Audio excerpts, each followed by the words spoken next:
Nyanyian atas jatuhnya Babel, Wahyu 19 ayat 1-5. Kemudian daripada itu, aku mendengar seperti suara yang nyaring dari himpunan besar orang banyak di sorga. Katanya, Haleluya, keselamatan dan kemuliaan dan kekuasaan adalah pada Allah kita, sebab benar dan adil segala penghakimannya. Karena ialah yang telah menghakimi pelacur besar itu, yang merusakkan bumi dengan percabulannya, dan ialah yang telah membalaskan darah hamba-hambanya atas pelacur itu. Dan untuk kedua kalinya mereka berkata, Haleluya, ya asapnya naik sampai selama-lamanya. Dan ke-24 tua-tua dan keempat makhluk itu tersungkur dan menyembah Allah yang duduk di atas tahta itu. Dan mereka berkata, Amin, Haleluya. Maka kedengaranlah suatu suara dari tahta itu. Pujilah Allah kita, hai kamu semua hambanya, kamu yang takut akan Dia, baik kecil maupun besar. Perjamuan kawin anak domba, Wahyu 19 ayat 6-10. Lalu aku mendengar seperti suara himpunan besar orang banyak, seperti desau air bah, dan seperti deru guruh yang hebat. Katanya, Haleluya, karena Tuhan Allah kita yang Maha Kuasa telah menjadi Raja. Marilah kita bersukacita dan bersorak-sorai dan memuliakan Dia, karena hari perkawinan anak domba telah tiba, dan pengantinnya telah siap sedia, dan kepadanya dikaruniakan supaya memakai kain lenan halus yang berkilau-kilauan dan yang putih bersih. Lenan halus itu adalah perbuatan-perbuatan yang benar dari orang-orang kudus. Lalu ia berkata kepadaku, tuliskanlah, berbahagialah mereka yang diundang ke perjamuan kawin anak domba. Katanya lagi kepadaku, perkataan ini adalah benar, perkataan-perkataan dari Allah. Maka tersungkurlah aku di depan kakinya untuk menyembah Dia. Tetapi ia berkata kepadaku, janganlah berbuat demikian. Aku adalah hamba, sama dengan engkau dan saudara-saudaramu yang memiliki kesaksian Yesus. Sembahlah Allah, karena kesaksian Yesus adalah roh nubuat. Firman Allah, Wahyu 19 ayat 11-16. Lalu aku melihat surga terbuka, sesungguhnya ada seekor kuda putih, dan ia yang menungganginya bernama yang setia dan yang benar. Ia menghakimi dan berperang dengan adil, dan matanya bagaikan nyala api, dan di atas kepalanya terdapat banyak mahkota, dan padanya ada tertulis suatu nama yang tidak diketahui seorang pun, kecuali ia sendiri. Dan ia memakai jubah yang telah dicelup dalam darah, dan namanya ialah Firman Allah. Dan semua pasukan yang di sorga mengikuti Dia. Mereka menunggang kuda putih dan memakai lenan halus yang putih bersih. Dan dari mulutnya keluarlah sebilah pedang tajam yang akan memukul segala bangsa. Dan ia akan menggembalakan mereka dengan gada besi, dan ia akan memeras anggur dalam kilangan anggur, yaitu kegeraman murka Allah yang Maha Kuasa. Dan pada jubahnya dan pahanya tertulis suatu nama, yaitu Raja segala raja dan Tuan di atas segala tuan. Binatang serta nabinya dikalahkan. Wahyu 19 ayat 17-21. Lalu aku melihat seorang malaikat berdiri di dalam matahari, dan ia berseru dengan suara nyaring kepada semua burung yang terbang di tengah langit. Katanya, marilah ke sini dan berkumpullah untuk turut dalam perjamuan Allah, perjamuan yang besar, supaya kamu makan daging semua raja, dan daging semua panglima, dan daging semua pahlawan, dan daging semua kuda, dan daging semua penunggangnya, dan daging semua orang, baik yang merdeka maupun hamba, baik yang kecil maupun yang besar. Dan aku melihat binatang itu dan raja-raja di bumi serta tentara-tentara mereka telah berkumpul untuk melakukan peperangan melawan penunggang kuda itu dan tentaranya. Maka tertangkaplah binatang itu, dan bersama-sama dengan dia nabi palsu yang telah mengadakan tanda-tanda di depan matanya. Dan dengan demikian ia menyesatkan mereka yang telah menerima tanda dari binatang itu dan yang telah menyembah patungnya.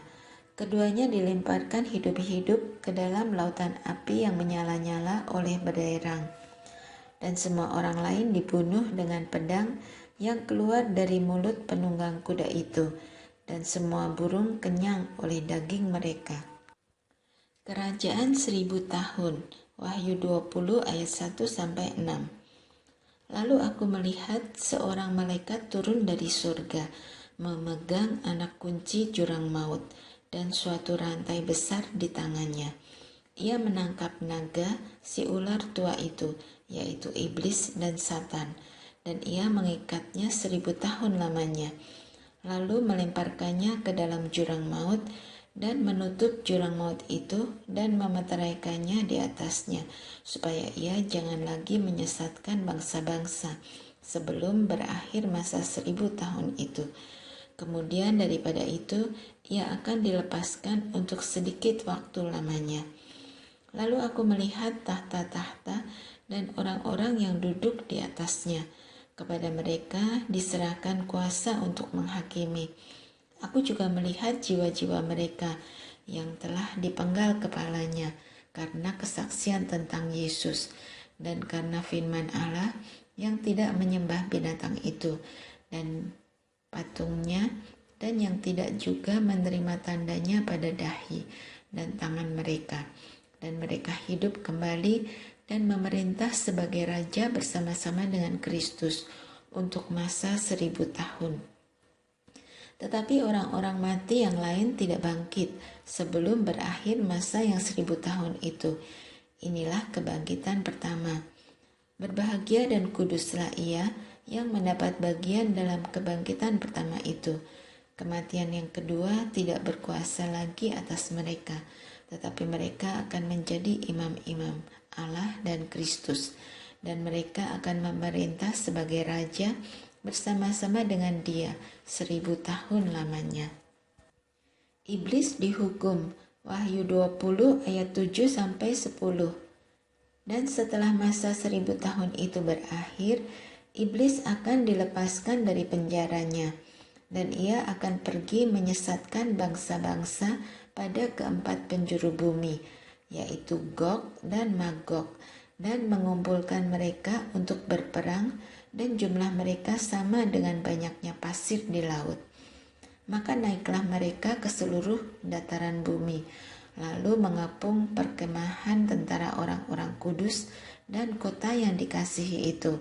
Tetapi dari langit turunlah api menghanguskan mereka, dan iblis yang menyesatkan mereka dilemparkan ke dalam lautan api dan belerang, yaitu tempat binatang dan nabi palsu itu, dan mereka disiksa siang malam sampai selama-lamanya.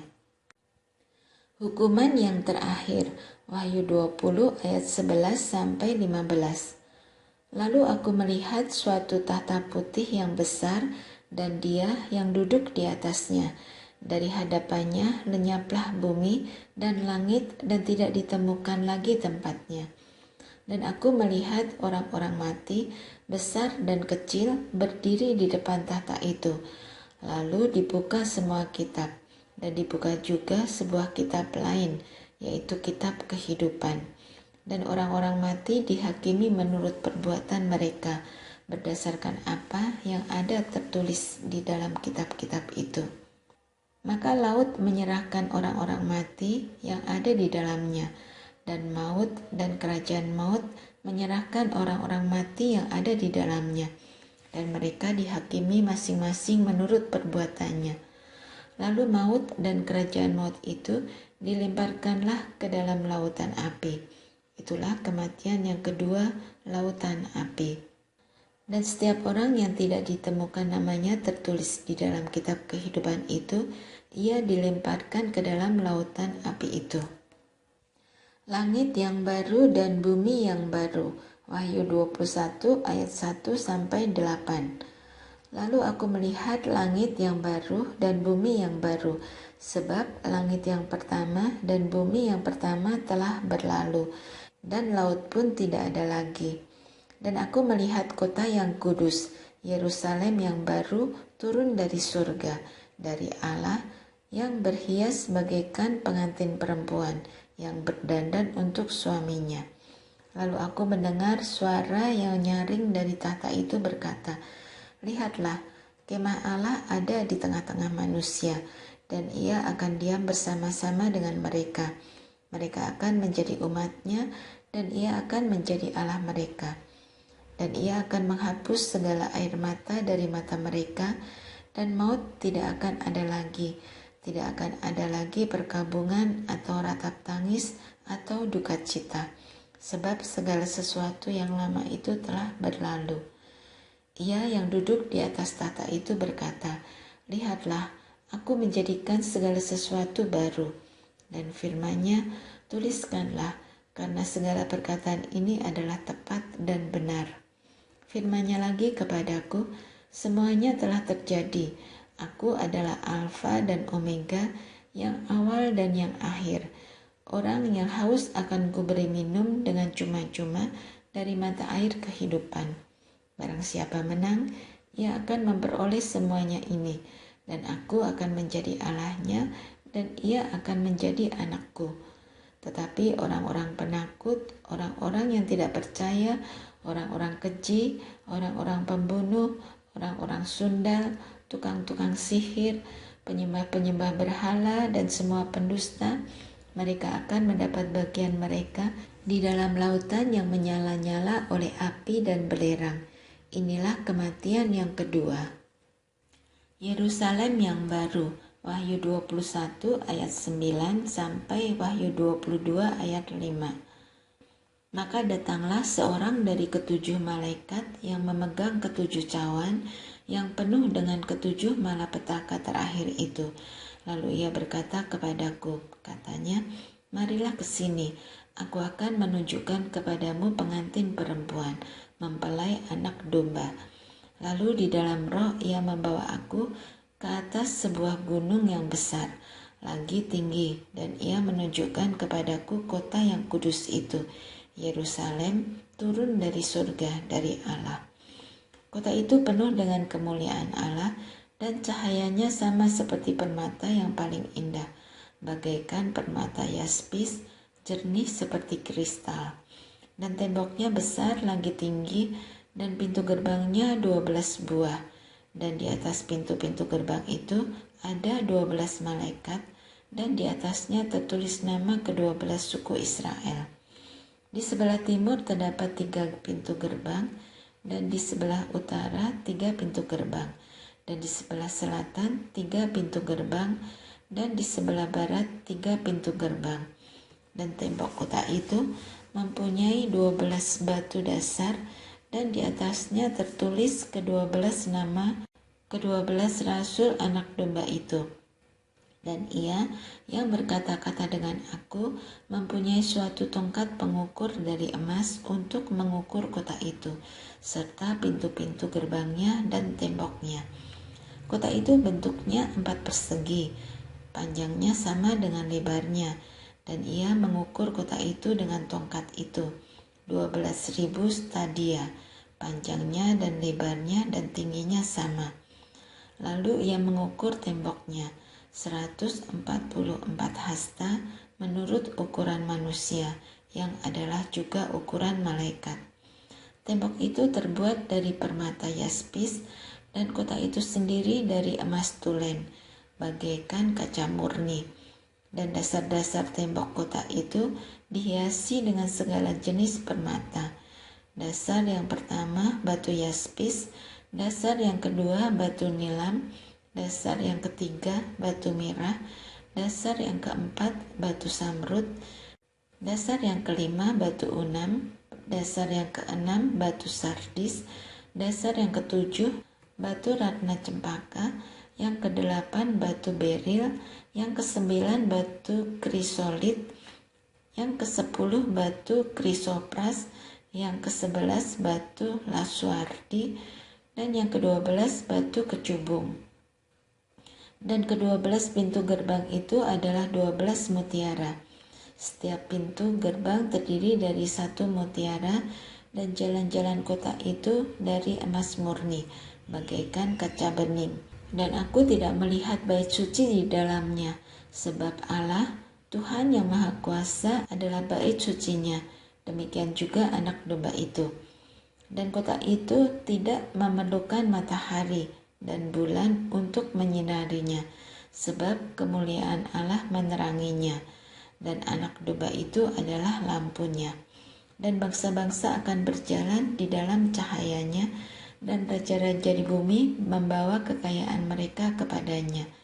Dan pintu-pintu gerbangnya tidak akan ditutup pada siang hari, sebab malam tidak akan ada lagi di sana. Dan kekayaan dan hormat bangsa-bangsa akan dibawa kepadanya.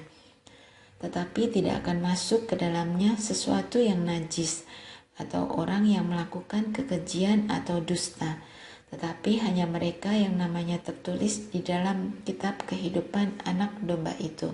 Lalu ia menunjukkan kepadaku sungai air kehidupan yang jernih bagaikan kristal dan mengalir keluar dari tahta Allah dan tahta anak domba itu. Di tengah-tengah jalan kota itu, yaitu di seberang menyeberang sungai itu, ada pohon-pohon kehidupan yang berbuah 12 kali, tiap-tiap bulan sekali, dan daun pohon-pohon itu dipakai untuk menyembuhkan bangsa-bangsa. Maka tidak akan ada lagi laknat. Tahta Allah dan tahta anak domba akan ada di dalamnya, dan hamba-hambanya akan beribadah kepadanya. Dan mereka akan melihat wajahnya, dan namanya akan tertulis di dahi mereka. Dan malam tidak akan ada lagi di sana, dan mereka tidak memerlukan cahaya lampu dan cahaya matahari, sebab Tuhan Allah akan menerangi mereka, dan mereka akan memerintah sebagai raja sampai selama-lamanya. Kedatangan Tuhan Yesus, Wahyu 22 ayat 6-17. Lalu ia berkata kepadaku, perkataan-perkataan ini tepat dan benar, dan Tuhan Allah yang memberi roh kepada para nabi telah mengutus malaikatnya untuk menunjukkan kepada hamba-hambanya apa yang harus segera terjadi. Sesungguhnya aku datang segera. Berbahagialah orang yang menuruti perkataan-perkataan nubuat kitab ini. Dan aku, Yohanes, akulah yang telah mendengar dan melihat semuanya itu. Dan setelah aku mendengar dan melihatnya, aku tersungkur di depan kaki malaikat yang telah menunjukkan semuanya itu kepadaku untuk menyembahnya. Tetapi ia berkata kepadaku, jangan berbuat demikian. Aku adalah hamba sama seperti engkau dan saudara-saudaramu, para nabi dan semua mereka yang menuruti segala perkataan kitab ini. Sembahlah Allah. Lalu ia berkata kepadaku, jangan memeteraikan perkataan-perkataan nubuat dari kitab ini, sebab waktunya sudah dekat. Barang siapa yang berbuat jahat, biarlah ia terus berbuat jahat. Barang siapa yang cemar, biarlah ia terus cemar. Dan barang siapa yang benar, biarlah ia terus berbuat kebenaran. Barang siapa yang kudus, biarlah ia terus menguduskan dirinya. Sesungguhnya aku datang segera, dan aku membawa upahku untuk membalaskan kepada setiap orang menurut perbuatannya. Aku adalah Alfa dan Omega, yang pertama dan yang terkemudian, yang awal dan yang akhir. Berbahagialah mereka yang membasuh jubahnya, mereka akan memperoleh hak atas pohon-pohon kehidupan dan masuk melalui pintu-pintu gerbang ke dalam kota itu. Tetapi anjing-anjing dan tukang-tukang sihir, orang-orang sundal, orang-orang pembunuh, penyembah-penyembah berhala, dan setiap orang yang mencintai dusta dan yang melakukannya tinggal di luar. Aku, Yesus, telah mengutus malaikatku untuk memberi kesaksian tentang semuanya ini. Kepadamu bagi jemaat-jemaat, aku adalah tunas, yaitu keturunan Daud, bintang timur yang gilang gemilang. Roh dan pengantin perempuan itu berkata, marilah.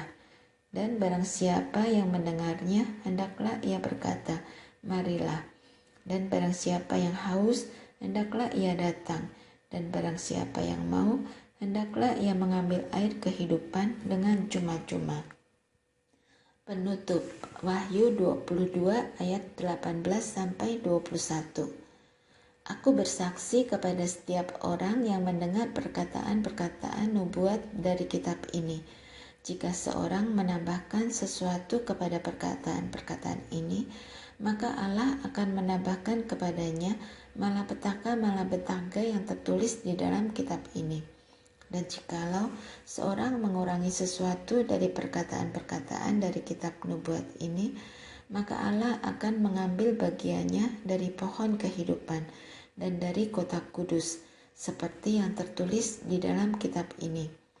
Ia yang memberi kesaksian tentang semuanya ini berfirman, ya, aku datang segera. Amin, datanglah Tuhan Yesus. Kasih karunia Tuhan Yesus menyertai kamu sekalian. Amin.